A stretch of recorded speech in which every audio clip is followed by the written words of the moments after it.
नमस्ते, सलाम, सत श्री अकाल। मैं आपका दोस्त सुधांशु। द सुधांशु शो की शुरुआत हो चुकी है और आज हमारे साथ हैं बिल्कुल ही खास मेहमान। जी हाँ, गरिमा जी, ये होलिस्टिक कोच हैं। तो पहले तो गरिमा जी, आपका द सुधांशु शो में स्वागत है। होलिस्टिक कोच की अगर हम बात करें तो ये वो कोच हैं जिससे आपके जितने भी जीवन के स्ट्रेस हैं वो कम हो सकते हैं। और साथ ही गरिमा जी के बारे में एक बात और है कि ये फैट लॉस विमेंस का कराती हैं और वैसे भी देखने में बड़ी ही स्लिम और ट्रिम है। तो गरिमा जी, आपका एक बार फिर से स्वागत है द सुधांशु शो में। Thank you so much sir. तो पहला सवाल हमारा यही है कि ये होलिस्टिक कोच क्या है? होलिस्टिक मतलब लाइफ का कोई भी ऐसा पार्ट मिस ना हो आपसे, है ना। जब भी हम फैट लॉस की बात करते हैं या अल्टीमेट हेल्दी होने की बात करते हैं, दिमाग कहाँ जाता है? एक्सरसाइज और डाइट। इसके अलावा सोना, उठना, बैठना, आपकी फ्लेक्सिबिलिटी, आपका गट हेल्थ, आपका मेंटल हेल्थ, आपका स्ट्रेस को तो हम भूल ही नहीं सकते ना आज की मॉडर्न लाइफस्टाइल। जी बिल्कुल, वो तो पीछे पीछे आता है जी। और फिर जब एक प्रॉब्लम आती है उसके पीछे 100 प्रॉब्लम आती है ना। कोई बीपी का पेशेंट है तो मे बी किडनी का भी होगा, है ना। हार्ट का इशू है, मे बी गट इशू होगा। डिप्रेशन का है तो मतलब एकदम डेफिनेट है कि उसको गट इशू होगा। कोई क्रेविंग है, इट मींस न्यूट्रिएंट डेफिशिएंसीज होगी। सो ये होलिस्टिक अप्रोच है। जब कोई क्लाइंट भी हमारे पास आता है ना, आउट ऑफ ऑब्सेशन बोलता है केजीज डाउन करने, व्हाट अबाउट फैट, मसल कैसे कन्वर्ट करेंगे फैट में, ना। ये नॉलेज नहीं होती है। सो 2-3 महीने लग जाते हैं उनको ये समझाने में, ये नॉलेज देने में कि अप्रोच होलिस्टिक होना चाहिए। हर एक एरिया पे काम करना है ना। और हर क्लाइंट अलग होता है। कोई जॉब के साथ है, कोई आफ्टर प्रेगनेंसी आता है, कोई स्ट्रेस के साथ आता है, कोई हार्मोनल इश्यूज लेकर आता है। सो होलिस्टिक कोच यही करता है कि आपकी प्रॉब्लम, आपका खाना, आपका रूटीन, आपका स्ट्रेस कस्टमाइज करता है, बताता है आपके लिए क्या जरूरी है, ना कि एक जनरल लाइफस्टाइल। केवल 2 चीजों के पीछे नहीं भागना। तेरा 7 पिलर हम जिसके साथ काम करते हैं। बिल्कुल, वो 7 पिलर्स क्या है? 7 पिलर्स में सबसे पहला हमारा आता है न्यूट्रिशन, जिसमें हम पोषण की बात करते हैं ना। और खाना केवल थाली में जो आप कार्ब्स, मिनरल, फैट, केवल हम यही काउंट नहीं करते। खाना खाते कैसे हैं, उसको चबाना कितना चाहिए, यानी कि ये भी एक साइंस है। जी बिल्कुल है, साइंस है ही। अगर हम नहीं समझेंगे ये चीज, और ये साइंस ऐसा है जो कि हमारे एंसेस्टर के पास ऑटोमेटिकली था। रीजन कि वो नेचर के साथ जुड़े हुए थे जी। उन्होंने पढ़ाई नहीं की थी, उन्होंने सीखा था, वो भीतर से आया था, है ना। तो अब हम उसको साइंस कहें चाहे स्पिरिचुअलिटी कहें, लेकिन हमें जाना वही लौट के है, क्योंकि हमारा रूट है, वो बेस है। क्योंकि मैंने अपने ग्रैंडफादर, मदर सबको देखा, इस घर में भी देखती हूँ। खाने से पहले हम भोग लगाते हैं बिल्कुल ठाकुर जी को, आज भी हमारे यहाँ रिचुअल है। वो उसका टेस्ट देखिए, उस खाने का स्वाद बिल्कुल अलग होता है। क्या बात है ना। और ऐसे उठा के आप खाते पीते चलते हुए देख रहे हैं, स्क्रीन देख रहे हैं, है ना। कैसे खाना है, कितना खाना है, कब खाना है और कब नहीं खाना है, ये सब हमने न्यूट्रिशन में डाला है जी। इसकी कोई बात नहीं करता है। सो इसके अलग हट के किस ऊर्जा के साथ आप भोजन कर रहे हैं, ये भी न्यूट्रिशन में ही आता है। एक रिक्शे वाला, एक मजदूर, वो खाता है, उसका तो मसल गेन हो रहा है। आप तो बहुत सारा प्रोटीन पी गए, आपका नहीं हुआ। रीजन आप कैसे खा रहे हैं, आपका गट हेल्थ है कि नहीं, ये सब कुछ हमने न्यूट्रिशन में लेते हैं। क्लाइंट को समझाते हैं, लोगों को बताते हैं, क्योंकि केवल खाना ये नॉलेज साइंटिफिक नहीं काम करती किस ऊर्जा से खा रहे हैं। ये भी दूसरा है हमारा एक्सरसाइज, जिसमें हम बोलते हैं फिजिकल एक्टिविटी भी ऐड करनी है आपको। केवल 30 मिनट एक्सरसाइज किया और पूरे दिन बैठे हैं, it not going to work, है ना। स्टेप्स लेने हैं जी, थोड़ा सा मेडिटेशन भी करना है, सीढ़ियाँ चढ़नी है, बहुत सारे काम है। ये सारे हम फिजिकल एक्टिविटी बोलते हैं, जिसमें एक्सरसाइज एक पार्ट है जी। अब एक्सरसाइज बिगनर्स के लिए अलग होगी, जो थोड़े से फिट एंड फाइन है उनके लिए अलग होगी, है ना। आप कोई स्ट्रेस में ऑलरेडी, उसको हम कार्डियो नहीं करा सकते, उसको हम योगा देंगे, स्ट्रेचिंग देंगे, है ना, मेडिटेशन देंगे, ब्रीदिंग प्रैक्टिस देंगे। लेकिन जिनकी सेडेंटरी लाइफ स्टाइल, उनको कार्डियो देना पड़ेगा। सो इस तरह से हम फाइंड आउट करते हैं कि इनकी क्या जरूरत है और उसके बाद कितना करना चाहिए, कब करना चाहिए और कब नहीं करना चाहिए, ये सारी चीजें उसमें आ जाती हैं। फिर आपका आता है गट हेल्थ, उसको हम नहीं मिस आउट कर सकते, क्योंकि अगर आपका पेट गुड बैक्टीरिया नहीं है आपके गट में, तो आप कितना भी अच्छा खाना खा ले वो नहीं डाइजेस्ट होगा। जी बिल्कुल। और बहुत बहुत सारे लोग आते हैं गैस ब्लोटिंग के साथ, तो फिर वहीं का वहीं फिर ये पिलर काम करता है हमारा कि पहले गट हेल्थ उनका सुधारो, फिर वो जो खाएंगे बॉडी उसी से पोषण ले लेगी, हम उस पर काम करते हैं। स्ट्रेस मैनेजमेंट जो कि बहुत ही शानदार पिलर है, बाद में मैंने इसको ऐड किया क्योंकि जब देखा ना कि क्लाइंट एक के बाद एक, कोई एज बार नहीं है, सबको प्रॉब्लम है, सबको स्ट्रेस है, बिल्कुल। जो घर में बैठे हैं उनको है, जो बाहर जा रहे हैं तो है ही, एक छोटे बच्चे से लेकर के बुजुर्ग तक सबको ही स्ट्रेस है, किसी को आप हटा नहीं सकते, इनको नहीं है। बारिश हो रही है तो भी स्ट्रेस है, नहीं हो रही है तो भी स्ट्रेस है ना, हर बात की स्ट्रेस है उनको। सो उनको बताना पड़ता है कि हर बात पे रिएक्शन और रिस्पॉन्ड जरूरी नहीं है ना। स्ट्रेस से कैसे बचेंगे, क्या करना चाहिए, पर्टिकुलर आपको क्या करना चाहिए, है ना। कोई बहुत स्पिरिचुअल होगा तो उसके लिए भजन करना या मेडिटेशन करना आसान है, बट लेकिन जो बहुत ज्यादा डिप्रेशन में उनको मेडिटेशन नहीं करा पाते, सो उनके लिए क्या तरीके हैं, बिगनर्स के लिए क्या तरीके हैं, छोटी शुरुआत कैसे करें, शेड्यूल बहुत बिजी, जैसे आपका शेड्यूल बहुत बिजी होगा, है ना। सो इस तरह के लोग क्या कर सकते हैं, तो ये सारे उसमें तरीके मैंने बताए हैं कि इनको क्या करना चाहिए। जैसे कोई क्लाइंट आए थे तो बोल रहे थे मैं 7 दिन एक्सरसाइज करती हूँ, आप 5 दिन क्यों कराती हैं, तो मैंने बोला कि फिर मेरे पास क्यों आए, तो बोला उन्होंने कि क्योंकि मुझे नी पेन है, तो मैंने बोला इसीलिए क्योंकि आप रिकवर नहीं हो रहे हैं। सो अगर आपकी रिकवरी नहीं होगी तो आपके एक्सरसाइज का कोई फायदा नहीं है, क्योंकि आपका जो है सिस्टम क्योर नहीं हो रहा है, हील नहीं हो रहा है। सो हमें रेस्ट भी उतना ही जरूरी है जितनी की फिजिकल एक्टिविटी।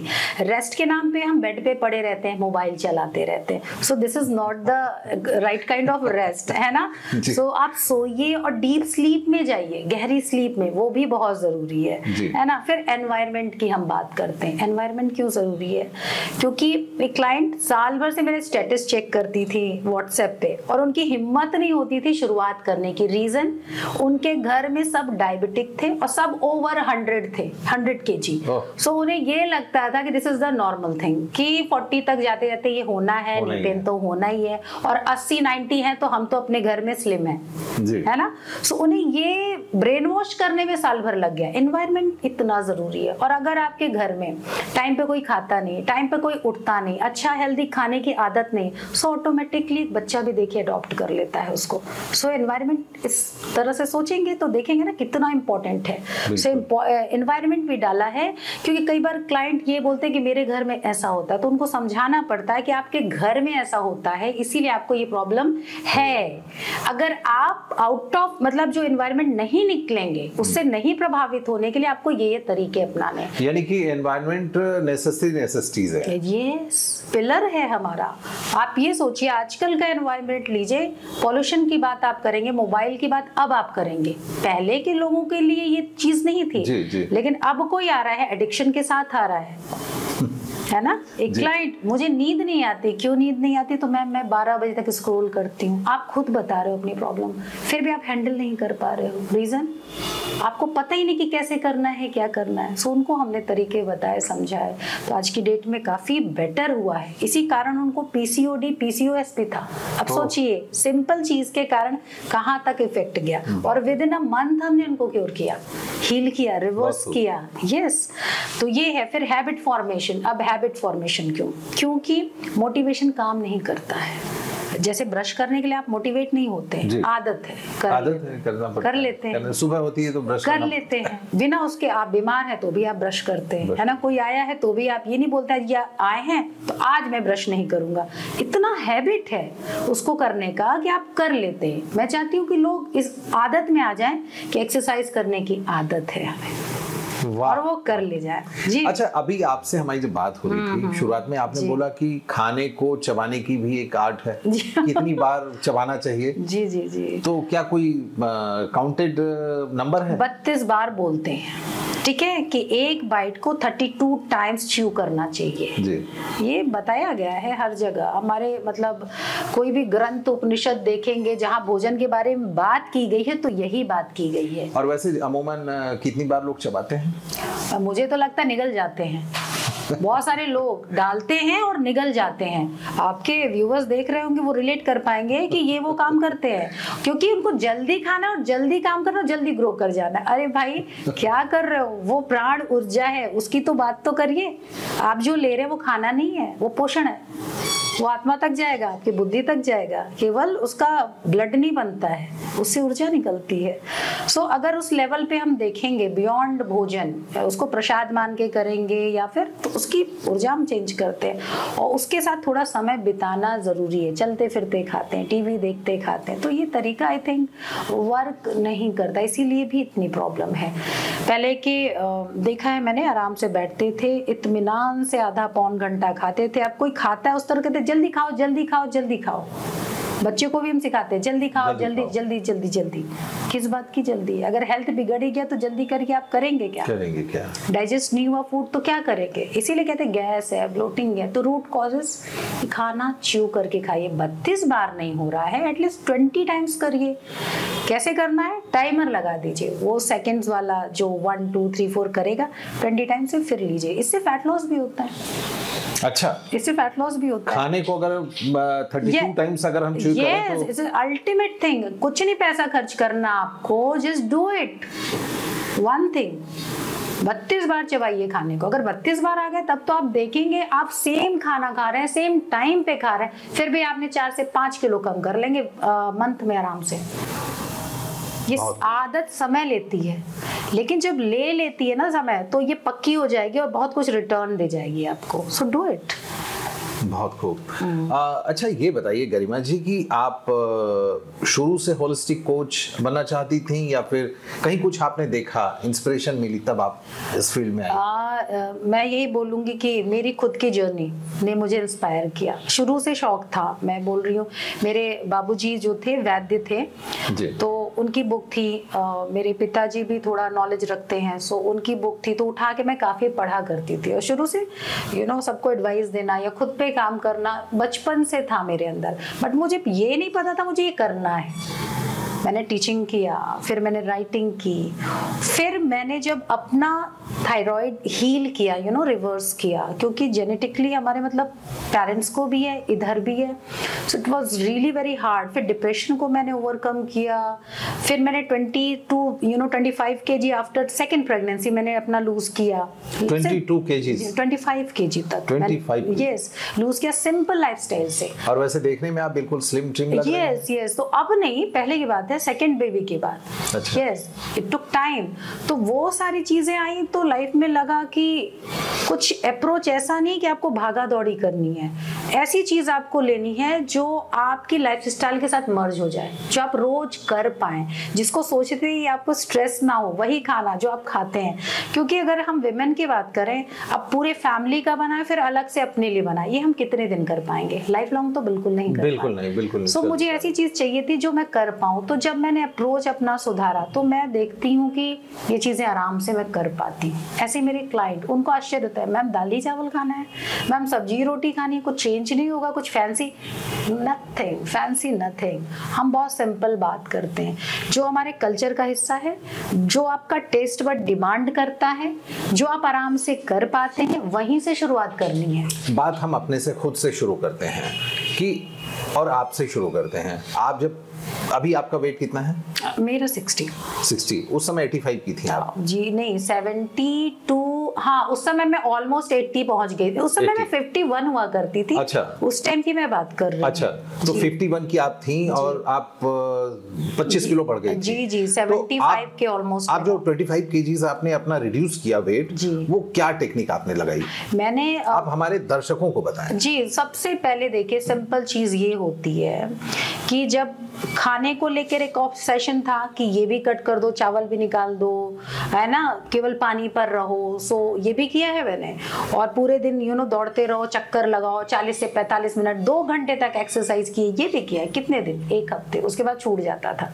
तो उसके बाद मैंने कहा कि क्या ऐसा तरीका है जो मैं इसको एक गोल की तरह, इस हफ्ते का पहले मैंने गोल बनाया, वो मुझे इजी लगा, इसलिए किया।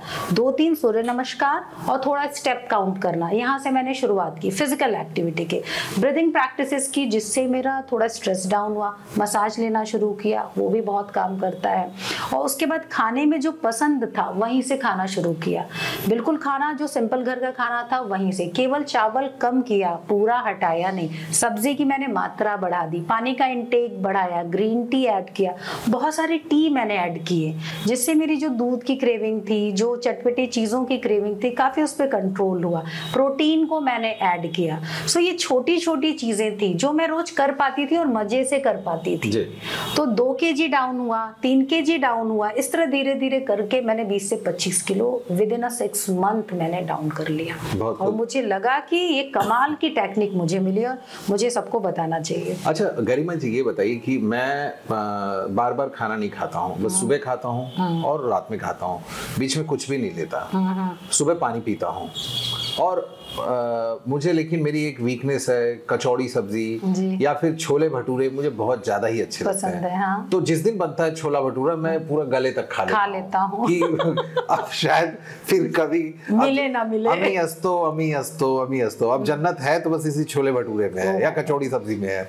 तो ये बताइए, तो वो मेरा तो किया सारा बर्बाद हो गया? नहीं हुआ, क्योंकि आप चीट डे नहीं करते, आप चीट मील करते हैं। एक दिन, ये मतलब आप रोज तो नहीं खा रहे। चीट मील, हाँ, okay, it's a cheat day लोग कर लेते, पूरे दिन खाते चले जाते हैं। नहीं मैं वो नहीं करता। हाँ, सो आप चीट मील करते, इट्स ओके, क्योंकि टेस्ट बड को सेटिस्फाई करना भी जरूरी है, वो आप करते हैं, ठीक है। उसके बाद वॉक ले लीजिए, थोड़ा सा हर्बल टी आता है वो पी लीजिए, तो थोड़ा सा आप करेंगे। फिर आप फास्टिंग कर रहे हैं, आप अच्छे ढंग से फास्टिंग थोड़ा बढ़ा दीजिए। सो ये तरीके आप अपनाएंगे। वैसे तो आप अच्छी प्रैक्टिस नहीं करते हैं, फिर भी ये तरीके हैं जिससे थोड़ा सा डाइजेशन पे क्या कहेंगे, लोड कम जाएगा, इजी रहेगा। और फिर आपको अवेयरनेस भी कि यहाँ तक खा लेता हूँ, तो अगर आप अवेयर हैं तो अपने दिमाग और दिल को समझाइए कि ये यहीं रहेगा और कहीं नहीं जाएगा। वो भरोसा दिलाना होगा अपने आप को, सिस्टम को फीड, जैसे आपने किया है। कितनी अच्छी प्रैक्टिस आप करते हैं।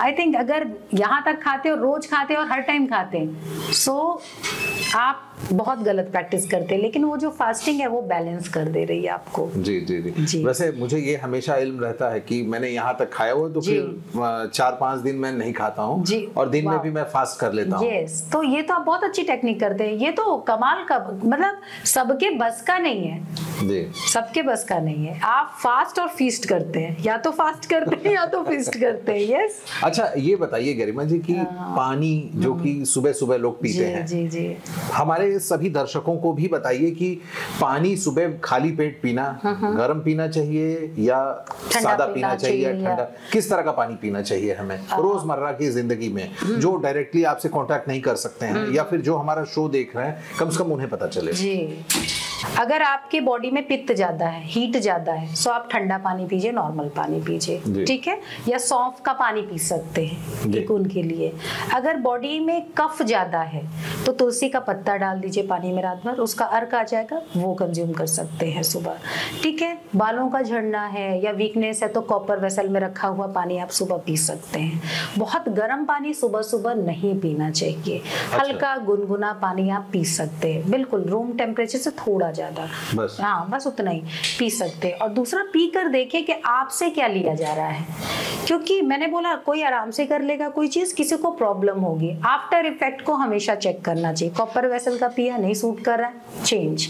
हर्बल टी लिया, नहीं सूट कर रहा है, चेंज। सिंपल वाटर पिया, ठीक सूट कर रहा है, काम कर रहा है, डू इट। सो थोड़ा सा अपना ब्रेन लगाना जरूरी है। जो सुन लिया वो करने के लिए कूद नहीं पड़ना चाहिए जैसे आजकल लोग करते हैं। सो अंडरस्टैंड योर बॉडी और आफ्टर इफेक्ट हमेशा चेक करिए। सो उसके साथ, और अगर गरिमा जी जो लोग आपसे जुड़ना चाहते हैं वो कैसे आपसे कांटेक्ट कर सकते हैं? जी, इंस्टाग्राम पे डीएम कर सकते हैं। वेबसाइट है मेरी, आप नीचे डिस्क्रिप्शन में डाल देंगे तो वहाँ भी लोग आके कांटेक्ट कर सकते हैं। 20 मिनट का कॉल हमने फ्री रखा है। अगर वो हमसे कांटेक्ट करते हैं, हम उनको एक गूगल फॉर्म देते हैं जिसमें वो भरते हैं, पूरी फिलअप करते हैं अपनी प्रॉब्लम। फिर 20 मिनट का हम कॉल सेट करते हैं, वीडियो या फ़ोन कॉल। सो फिर उस पर हम डिस्कस करते हैं। फिर उनको आगे अगर जर्नी करनी है सो फिर हम आगे की बात करते हैं। 3 मंथ का अमूमन कोचिंग होता है हमारा। सो आप करिए। If you want to continue with us, आप कर सकते हैं, क्योंकि हमारे यहाँ सब 1.5 साल 2 साल से साथ लगे हुए हैं। और अगर हम नंबर ऑफ पर्सन की बात करें जी, तो अभी तक सबसे ज्यादा वेट लॉस करने वाली महिला कौन सी है? जी, वेट लॉस के पीछे नहीं जाना चाहिए। मैंने ठीक है, वैसे तो अभी तक हमने जो है 13 से 15 वो जीरो फिगर का जो एक्चुअली कॉन्सेप्ट आया हुआ है मार्केट में कि जीरो फिगर तो उसमें लड़कियां थोड़ा ज्यादा इन्वॉल्व होती हैं, तो इसलिए मैं केजीज पे आप बात कर रहे हैं वेट लॉस। सो देखिए, मैं पहले बताना चाहती हूँ, मैं फैट लॉस कोच हूँ। रीजन है उसका, क्योंकि वेट तो आप बीमार पड़ेंगे तो भी लूज कर देंगे, 4 दिन नहीं खाइए तो भी लूज कर देंगे, लेकिन हम उसकी बात तो नहीं कर रहे, है ना। फैट लॉस, फैट को हम मसल में कन्वर्ट करते हैं, है ना, जो एंटी एजिंग भी होती है, गट हेल्थ भी इंप्रूव होता है, स्किन की भी कंडीशन अच्छी होती है, स्लीप पैटर्न भी अच्छा होता है, इंटरनल सिस्टम भी हेल्दी होते हैं, ठीक है, और वेट ऑटोमेटिक लॉस हो जाता है जितना लॉस करना चाहिए बॉडी को, है ना। सो ये हम बात करते हैं जो नेचुरल तरीका है। अब केवल वेट के पीछे, केवल स्केल के पीछे भागेंगे, सो क्या हर पतला दिखने वाला इंसान हेल्दी होता है? कभी नहीं। और हर मोटा दिखने वाला इंसान क्या अनहेल्दी होता है? नहीं, ऐसा भी नहीं है। तो फिर वेट के पीछे क्यों भागना? It's all about muscle. जी, वैसे मैं अपनी बात करूं, मैं थोड़ा हेल्दी दिखता हूं, लेकिन आप नहीं, आप मोटे दिखते हैं लेकिन हेल्दी हैं, आप ये बोल रहे हैं, है ना। बिल्कुल मैं कहना चाहता हूं। Yes, this is the thing कि वेट के पीछे नहीं भागिए। स्केल एक, क्योंकि आपकी बॉडी में वेट है आपके बोन का, आपके इंटरनल ऑर्गन का, जो आप खाते पीते हैं उसका। अभी आपने वेट किया, पानी पी लीजिए, वेट बढ़ जाएगा, तो यानी आपका वेट बढ़ गया? नहीं, वो वाटर वेट है। जी, वो खाने का वेट है। 4 दिन फास्टिंग कर लीजिए, कम हो गया, क्या फिर खाएंगे तो नहीं आएगा? सो खाने का वेट, फिर रिटर्न कर जाएंगे। यस, तो आप बोलेंगे मेरा वेट बढ़ गया, नहीं, इट्स नॉट वेट, वो खाने का वेट है। सो सब कुछ निकाल के अगर आपने केवल वेट कर रहे हैं तो मतलब ये गलत प्रैक्टिस है। इसीलिए फैट को मसल में कन्वर्ट करने पे पूरा फोकस करना चाहिए। इसीलिए मैंने कहा मैं फैट लॉस कोच हूँ, I am not talking about wait any more. बहुत खूब। और वैसे हम लोग इतना स्ट्रेस नहीं करते इन शब्दों पे, तो अभी तक काफी लोगों के माइंड में यही रहता है कि आप weight loss coach. Yes, no not. अच्छा, ये बताइए कि अभी हम लोग बात कर रहे थे नंबर्स ऑफ वुमेन, अगर हम बात करें तो अभी तक कितने लोग आपसे कोचिंग लेकर के ट्रांसफॉर्म कर चुके हैं? जी 1000+ वीमेन ने ट्रांसफॉर्मेशन किया है अब तक। 4+ ईयर का हमारा एक्सपीरियंस है और मैं चाह रही हूँ कि इस साल हम लाख तक पहुंचे। बहुत खूब। यानी कि कहने का मतलब ये बिल्कुल साफ है कि वेलनेस का मतलब वेट लॉस करना नहीं बल्कि फैट लॉस है। एग्जैक्टली। तो हम ये चाहेंगे कि गरिमा जी आप हमारे दर्शकों को कुछ ऐसी टिप्स दें जिससे उनका फैट तो लॉस हो, वेट हो या ना हो। अगर आप फैट लॉस पे फोकस करेंगे तो वेट अपने आप मैनेज हो जाएगा, बॉडी कर लेगी, ठीक है। तो फोकस वहां नहीं करना है। तो सबसे पहले अपने गट हेल्थ पे काम करिए, न्यूट्रिशन पे काम करिए, ठीक है। और आपका जो लाइफस्टाइल है उसके हिसाब से अपना मील प्लान बनाइए, अपनी फिजिकल एक्टिविटी पर ध्यान दीजिए और एनवायरनमेंट पे ध्यान दीजिए कि आपका गोल है हेल्दी होना, पूरे फैमिली का नहीं, पूरे समाज का नहीं। प्रॉब्लम आपकी है, करना आपको है, सो आपको उठना पड़ेगा। सो ये सारा माइंडसेट लेकर चलना होता है। दूसरा कि स्लीप पर भी फोकस करिए। फिजिकल एक्टिविटी कर रहे हैं तो दौड़ते ही नहीं चले जाएंगे, करते ही नहीं चले जाएंगे। सो अपने आराम का भी ध्यान रखिए। कुछ ग्रेटिट्यूड भी करना सीखिए जिससे आपका मेंटल स्ट्रेस भी कम होगा। मेडिटेशन करिए, ब्रीदिंग प्रैक्टिसेस करिए। कुछ जो है फर्मेंटेड फूड अपने डाइट में ऐड करिए। हाइड्रेशन जो कि लगभग सब लोग भूल जाते हैं, उस पर फोकस करिए। तो यही सारी छोटी छोटी चीजें हैं जो आपको रोज सुनते होंगे। सुनना और करना डिफरेंस है। अगर आपने सुना है और किया नहीं है सो डू इट, क्योंकि एक्शन वाले पार्ट से ही कुछ ट्रांसफॉर्मेशन होता है, लिसनिंग से कुछ नहीं होने वाला। बहुत खूब। थैंक यू सो मच गरिमा जी, जो आपने इतना कीमती वक्त निकाला द सुधांशु शो को, इसके लिए बहुत बहुत धन्यवाद। Thank you. तो आज के अंक में गरिमा जी के साथ बस इतना ही। अगली बार हम होंगे एक नए अतिथि के साथ द सुधांशु शो में। तब तक के लिए देखते रहिए द सुधांशु शो। नमस्कार।